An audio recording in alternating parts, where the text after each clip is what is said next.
Quantization concept का मतलब ये होता है कि अगर दुनिया में कोई भी चार्ज एग्जिस्ट कर रहा है तो वो इंटीग्रल मल्टीपल होता है एलिमेंट्री चार्ज ई का।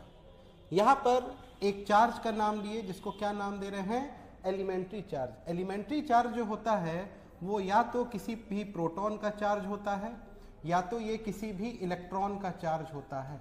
तो मैंने यहाँ लिख दिया charge of proton oblique charge of electron. इसी चार्ज को हम लोग क्या नाम देते हैं, एलिमेंट्री चार्ज का नाम देते हैं। और अगर एलिमेंट्री चार्ज के वैल्यू का बात किया जाए तो इसका जो वैल्यू होता है वो होता है 1.6 इंटू 10⁻⁻19 कूलम। अगर प्रोटॉन होगा तो उसके लिए प्लस लेंगे और इलेक्ट्रॉन होगा तो उसके लिए हम लोग माइनस लेंगे। इस चार्ज को हम लोग एलिमेंट्री चार्ज नाम देते हैं। और दूसरी बात यहाँ पर यह है कि n जो है, n को ऑलवेज इंटीजर होना चाहिए। इंटीजर वो वैल्यू होते हैं जो कि कुछ ऐसे होते हैं +-1, +-2, +-3 एंड सो ऑन। अगर n का ये सब वैल्यू आता है तो बॉडी पे चार्ज एग्जिस्ट करेगा।